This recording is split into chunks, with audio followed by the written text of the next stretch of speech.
William Morrow and HarperAudio present Last Night Was Fun, a novel by Holly Michelle, performed by Patti Murin.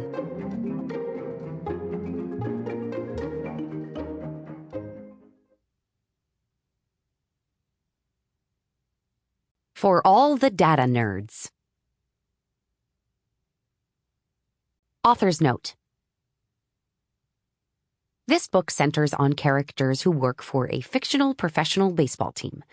As a lifelong baseball fan, I shot for accuracy in describing everything on the field, but fair warning that I took creative liberties with depiction of the operational business side of the sport where our characters work.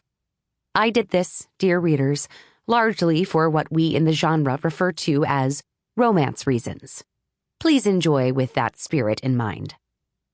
Also, while this is a romantic comedy, the story does contain references to some heavier topics. If you feel that content warnings are spoilers and you don't need them, skip this next part. This book contains depictions of gender bias in the workplace, grief and addiction, and references to the past death of a sibling. Please visit my website for further content guidance, hollyjamesbooks.com. Chapter 1. Emmy Jameson once heard a statistic that someone, somewhere, gave out a fake phone number every 20 minutes. At the time she'd heard it, she'd found it both sad and a useful addition to her list of reasons for not dating, because surely and statistically, she would end up on the receiving or giving end of one of those fake numbers eventually.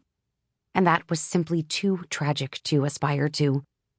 But as she sat tangled in a blanket on her couch, spooning cereal one Saturday morning, she received a text that made her wonder if her time had finally come despite abstaining from the dating race. "Hey, last night was fun." Smiley face emoji. She squinted at the message from an unknown number. Her first instinct was it was her upstairs neighbor, Tom, messing with her given the local area code and the fact they'd had a brief and unfun interaction the night before. How he would have gotten her number she didn't know.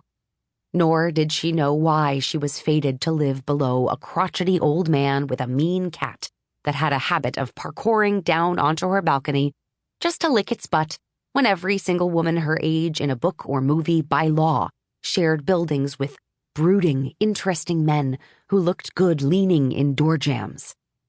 Alas, the only brooding person in her Little Italy complex was the teenaged daughter in apartment 108 Emmy sometimes passed in the lobby, who she feared might melt her with all the angst shooting from her kohl-rimmed eyes like lasers. The chance Tom had texted her was slim, but so too was the chance he'd ever call maintenance and get his leaking sink fixed and stop her ceiling from dripping, the very thing they'd argued about the night before. So she figured responding to the text with a reminder in the event it was him wouldn't hurt.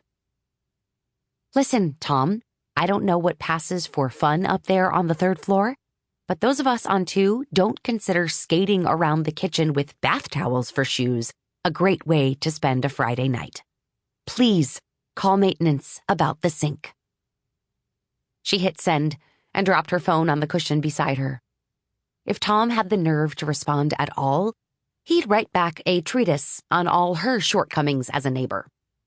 As such, she had time to wait for a response and returned her attention to the bake-off marathon she was watching in light of her terrible cramps.